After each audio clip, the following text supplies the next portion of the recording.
జ్యోతిషాస్త్రరీత్యా ద్వాదశ రాశులలో 9వ రాశి అయినటువంటి ధనుసు రాశి మిత్రులారా, 2026 ఏప్రిల్ నెల మీకు శుభాశుభ ఫలితాలు ఎలా ఉన్నాయంటే ఒక వార్నింగ్ బెల్ అని చెప్పచ్చు. భయం ఉండాలి ప్రతి పనిలోనూ, ప్రతి చర్యలోనూ. జాగ్రత్తగా ఉండండి, నోరు అదుపులో పెట్టుకోవాలి.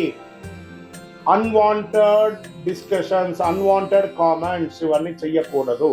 రైట్. ఈ నెల మీకు గ్రహస్థితులు ఎలా ఉన్నాయని చెప్తే శని మరియు రాహు మీనరాశిలో చతుర్థ స్థానంలో ఉన్నారు. ఇబ్బంది పెట్టే 2 గ్రహాలు కూడా ఈసారి ఇబ్బందిగా ఉన్నారు కాబట్టి జాగ్రత్త. శని రాహు ఇద్దరు జాగ్రత్తగా ఉండాలి.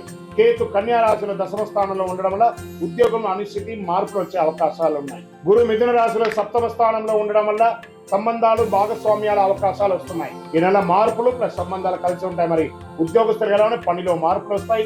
బాధ్యత వల్ల స్ట్రెస్ పెరుగుతుంది. పై అధికారులతో మాట్లాడేటప్పుడు జాగ్రత్త. కొంతమందికి జాబ్ చేంజ్, జాబ్ పోవడం. ఇదేంటి గురుగారు ఇలా చెప్తున్నారంటే చెప్పక తప్పట్లేదు, కానీ చెప్పాలి. జాగ్రత్త పడండి. మీరే ఉద్యోగం వదిలిపోయేటట్టుగా అక్కడ క్రియేట్ అవుతుంది. మీ ప్రెస్టేజ్ ద్వారా సంతకం పెట్టి బయటకు వచ్చేసారనుకోండి, మళ్ళీ ఉద్యోగం రావడం కష్టం అవుతుంది. కాబట్టి ఒక మెట్టు దిగండి. క్షమాపణ చెప్పడంలో తప్పులే. జాగ్రత్తగా ఉండండి. ఐటీ సాఫ్ట్వేర్ రంగంలో అన్స్టేబిలిటీగా ఉంది, జాగ్రత్తగా ఉండండి. వ్యాపారస్తులు కొత్త వ్యాపారాలు ఏది వెళ్ళకండి. ఉన్న వ్యాపారాన్ని జాగ్రత్తగా పెట్టి చూసుకోండి. లాభాలు రాకపోయినా నష్టాలు రావు, మధ్యస్థగా ఉంటారు. పార్ట్నర్షిప్ లో విభేదాలు వచ్చి తొలగిపోయే అవకాశాలు కూడా ఉన్నాయి. ఆదాయం చాలా స్ట్రగుల్ అవుతారు. బ్యాంక్ లోన్స్ కోసం, చిట్ ఫండ్స్ కోసం ఎదురు చూస్తున్నారా, క్రష్ అవుతుంది.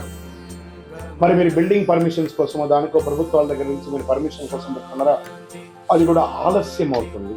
షేర్ మార్కెట్ అస్సలు ముట్టుకోకండి ఈ నెల.